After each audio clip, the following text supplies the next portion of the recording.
Hi everybody, it's Thursday. We are working on topic 3.5, which is evaluating algebraic expressions.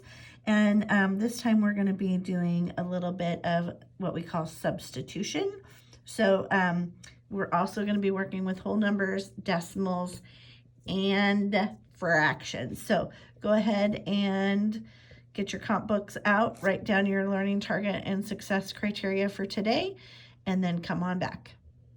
Okay, so for example number 1, I'm not going to make you write down substitution because I think that you understand what that means.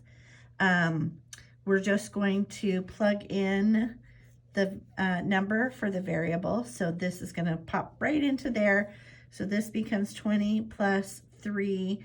Now, when we have a number touching a variable like this, that's just like saying multiply. So we can put a dot. We can also say 3 times 10, because remember, we're sophisticated math students now, and a 3 touching a parentheses also does that. If you want to, you can do it this way, but all of those mean the same thing. So now we just use PEMDAS, and so you would do the multiplying first. So that's 30 plus 20, and we end up with 50. So again, notice it kind of looks like a little triangle, and then we go from there. I could plug in, if you look at the example on page 152, I could also change the variable, and now I want to say that it's 12. And so I would do all of this all over again, but this time I'm going to plug in n for 12, and so I would say, move this a little bit here. So now it becomes 20 plus 3 times 12. And so I have 36, and becomes 56. And so I can continue to work these problems just like that in the table, so the n changes a little bit. And so read through the word problem with that so you understand why we're plugging in different numbers in that table and getting different outcomes.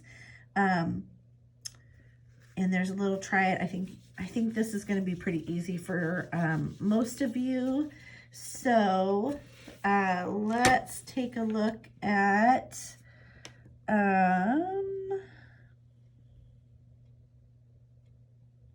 example number 2 is Julie's family took a 4-day trip. Julie's mother wrote an equation to calculate their gas mileage. Sounds like all gassed up when we did our 3-act. So it's miles per hour. We're going to let D equal the total number of gallons of gas.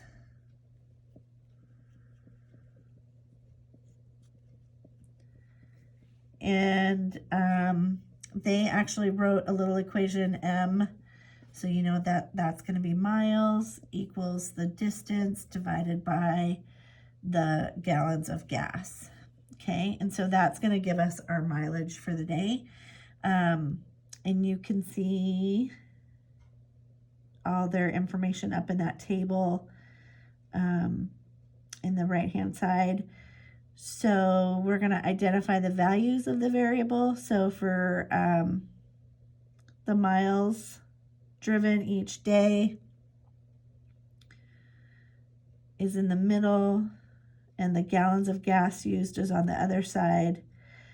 So for this one, they want us to be adding it all up as a total. So for D, the gallons of gas is going to be all of those green components. So, miles driven per day, the distance. Sorry, D is distance, not gallons of gas. That makes more sense. So we'll add all of those up, and we end up with 1,560, 1,560. And then the gallons of gas is the G. So G becomes, if we add all of those up together, it becomes 660. So now I can plug those into here to figure out the mileage. And so I can do 1,560 divided by 60. and that becomes 26. So that means that the gas mileage is 26 miles per gallon, which is not a bad gas mileage. So that might be a good question to ask your parents. What do you get miles per gallon on your car? Some older cars used to get like 5 miles to the gallon. That's not a car that you want to buy. So go ahead and keep going. Example number 3 is going to come up next. Well, welcome back. It's example number 3 that I just did a whole video for, but I forgot to push the button. I am ready to go home. Okay, so this one we're looking at tiles, and S is the side lengths, and so our equation is 27 divided by S squared. We're going to have 1/3 is what the side length is representing. So 27 divided by 1/3 squared. So our first step is an exponent. There's our first step there. And I'm going to off on the side. I just know that 1/3 times 1/3 is 1/9. And so I bring that down to my next step. So I have 27 divided by 1/9. And you know as well as I do, when we divide, we make this one a fraction. We make 1/9 flip-flop, and we do the opposite. And so we ended up with ones on the bottom, which is kind of nice and neat. And 27 times 9 is 243 tiles. So you are ready to go. So let's have you do page 155 and 156. You're going to do numbers 15 through 34. Make sure you show all your steps, and then go check your work with the Google Doc that's included in today's assignment. Good luck.